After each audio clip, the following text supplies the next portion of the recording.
The night is heavy, and so is your heart. You've got that dream, maybe a new path, a wild idea, a quiet longing you keep pushing down. And every night you whisper, tomorrow.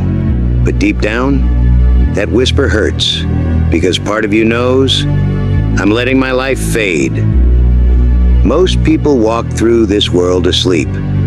Their mind, this powerful engine, never turned on. What if I told you, your brain is a gym, but you've never trained in it? Let's change that. Tonight, your brain holds a garden, not of flowers, but of fire.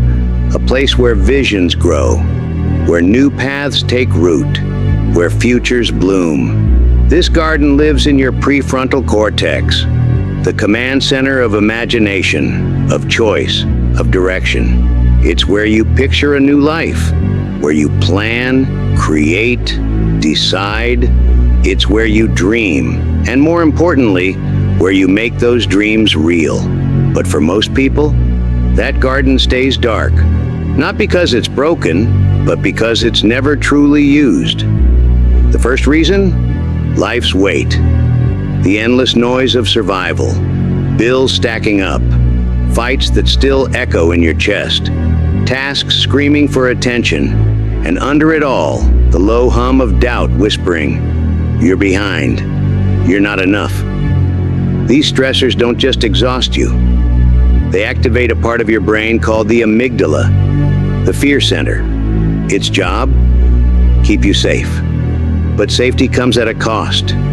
It shuts down the part of your brain that dreams. Your garden, it closes its gates, and your spark dims. I felt it too. I wanted to start something new, to build a plan, take a leap, follow my calling. But every time I sat down, fear hit first. What if I fail? What if I don't make it? What if I'm not who I hoped I was?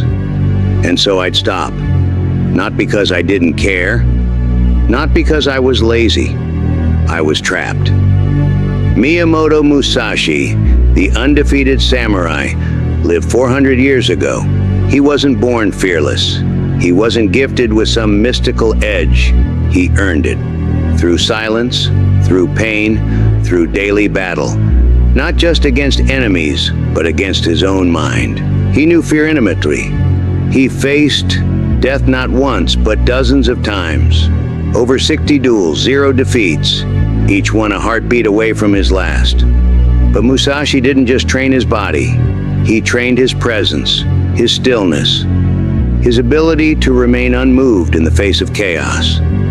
Every morning, before sharpening his blade, he sat beside a cold mountain stream. Not to daydream, not to escape, but to breathe, to observe, to disarm his thoughts. He watched the water flow, noticing each ripple, letting fear rise and fall. He didn't run from fear. He faced it again and again until it no longer held power. That was his brain gym. That was the secret no opponent could ever see.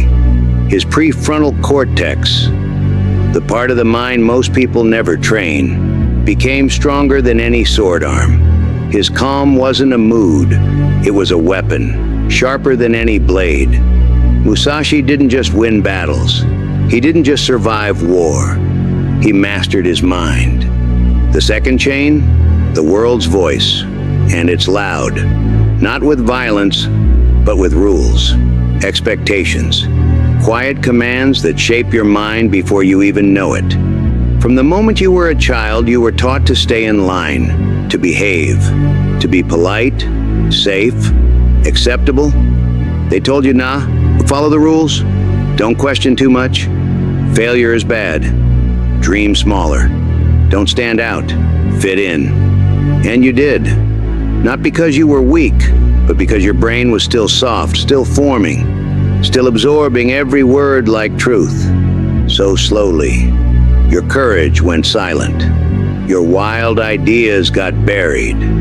You started trading curiosity for compliance, started fearing mistakes more than missed potential. And your brain, that powerful engine of vision and risk, was told to sit still.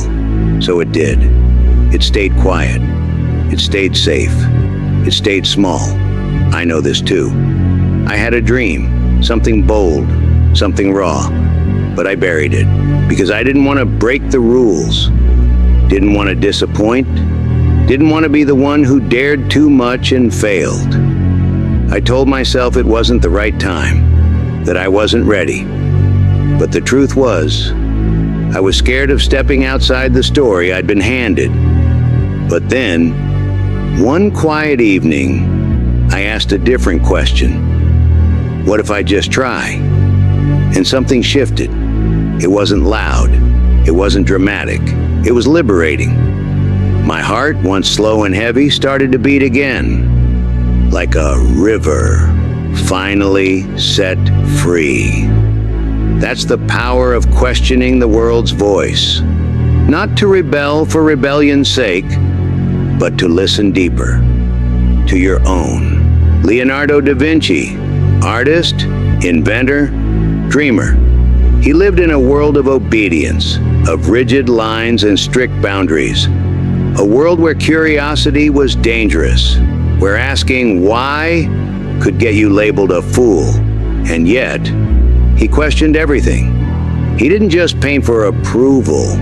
He didn't just build for praise. He explored because his soul demanded it. He watched birds, not for beauty, but to understand flight.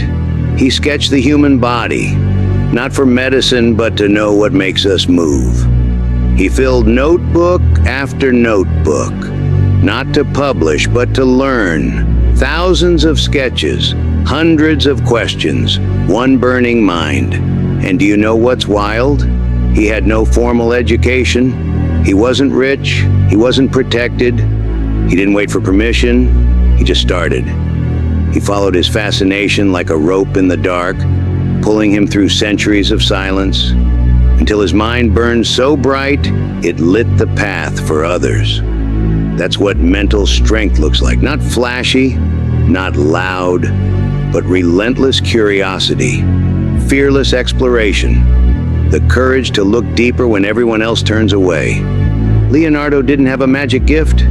He had training. He trained his brain to wonder, to work, to ask, and to never stop asking. He didn't chase fame, he chased truth. And that truth expanded his mind far beyond the limits the world gave him. He trained his brain with curiosity. His prefrontal cortex lit up with every sketch, every question. That's why he was different. Not talent, not genius, just fearless mental training. The third shadow? Easy pleasure. Your brain craves dopamine. A video, a like, a scroll. It feels good until it doesn't. One night I sat down to work on a big idea, but I got pulled into my screen. Hours gone. My heart? Empty. Science calls this a dopamine loop. Fast rewards. Shallow joy. Your true brain, your prefrontal cortex, wants challenge. But we feed it candy instead of fuel. Musashi faced the same temptations. Distractions, comfort. But he chose focus, breath, purpose. Every swing of his sword, every step he took was training. His mind became a fortress, not because he was born strong, but because he built strength in silence. That's how he unlocked full power. You don't need to be a samurai or a genius, but you do need to train. Start here. 3 ancient ways to enter the brain gym. 1, speak your fear. When you freeze, ask, what am I scared of? Write it down. I'm scared to fail. I'm scared to be seen. Musashi named his fear before battle. When I wrote mine, it lost its power. What fear can you name today? 2, rest in one breath. 10 minutes, no noise, no scrolling, just one task, one breath. Musashi did this by the stream. I did it by writing my dream. What will you give 10 minutes? 3, hold your step. Every action counts. One breath, one sentence, one step. Say it. I'm here. I started. That's your proof of power. That's your fire. Most minds are asleep, but yours is waking up. You don't need to do it all today. Just one step, one breath, one fear faced. That's how power grows. Musashi lit his fire with every choice, Da Vinci with every question. And now, it's your turn. Step into your garden, wake your mind, free your fire.